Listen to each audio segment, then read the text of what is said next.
All right, this is 2002 7.3 Power Stroke, and obviously this is where the manifold was. This is on the passenger side, so the right side, and I already got the manifold off. And like many of these trucks, they're just rusted away, so you can't really take them off regularly because they weld themselves and it all becomes one big piece.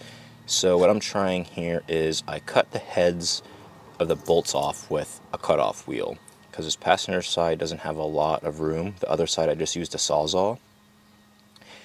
But what I want to do is I want to show you a different way of taking out these bolts. I see lots of people say, weld bolts on, cut them off flush, and, tap them and extract them. But I want to show you this tool I have here. This is made by Irwin. And I don't know the exact name, but it's some sort of a screw extractor. And you can see this, if I can figure out how to hold this thing.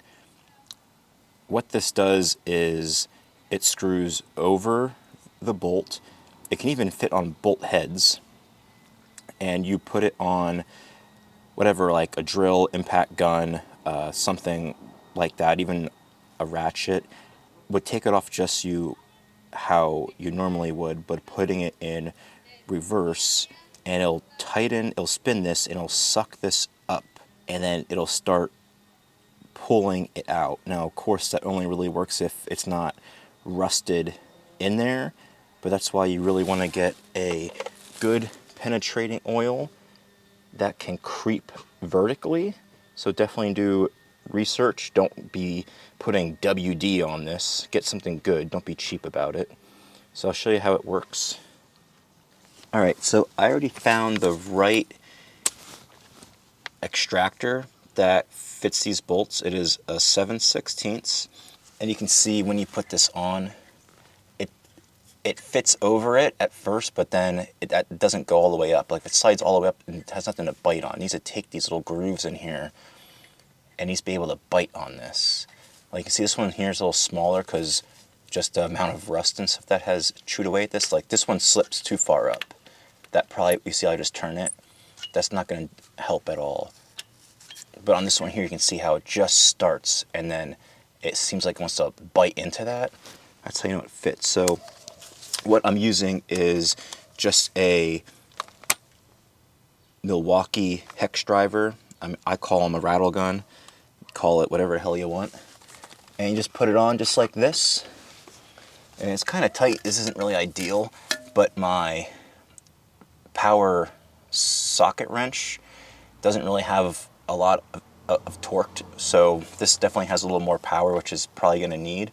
So again, just put it on reverse because you want to take this out, and that will take this and it'll carry it up the bolt.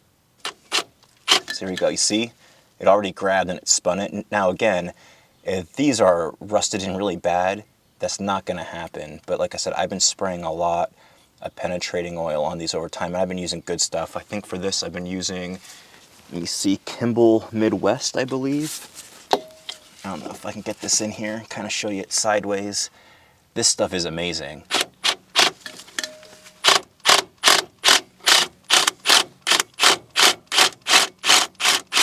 And you can see, let me get the bolt and I'll show you what I'm talking about, how penetrating oils need to be able to creep up vertically.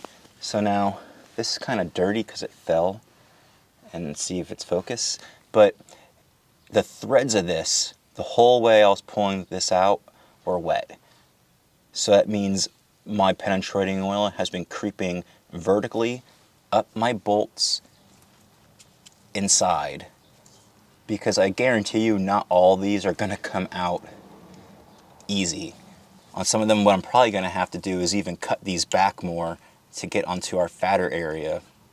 Now, if this option does not work for you, there's also this screw extractor set here. This is from OTC.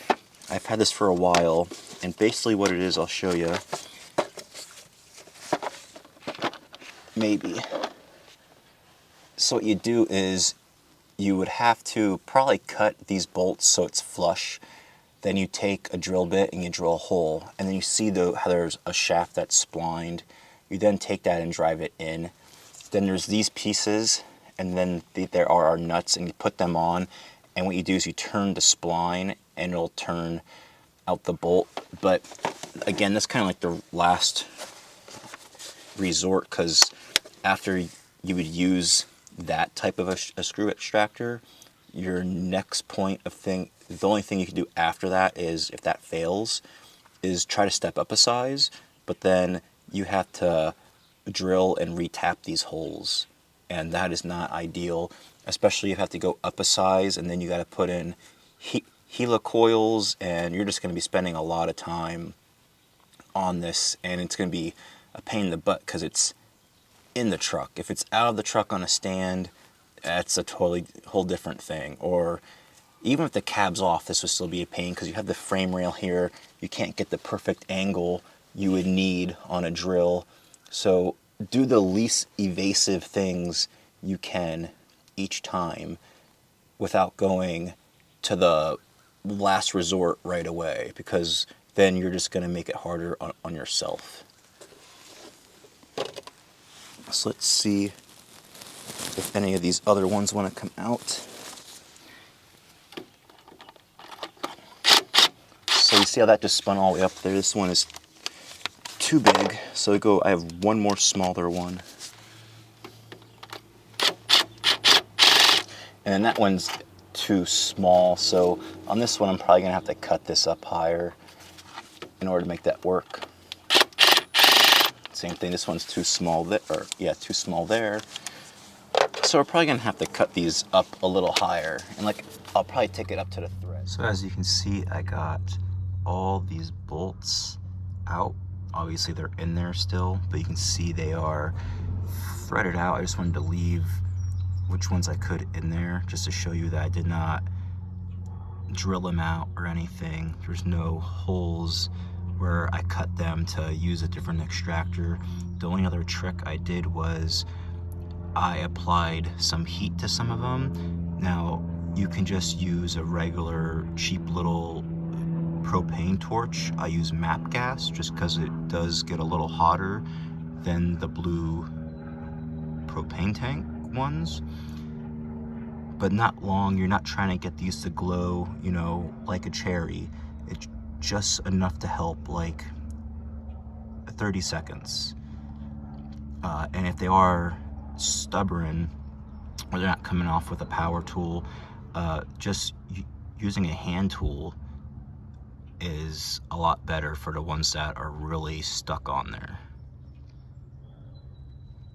So I found this to be the easiest way when you have to cut the bolts, because it's just all rusted and became one piece.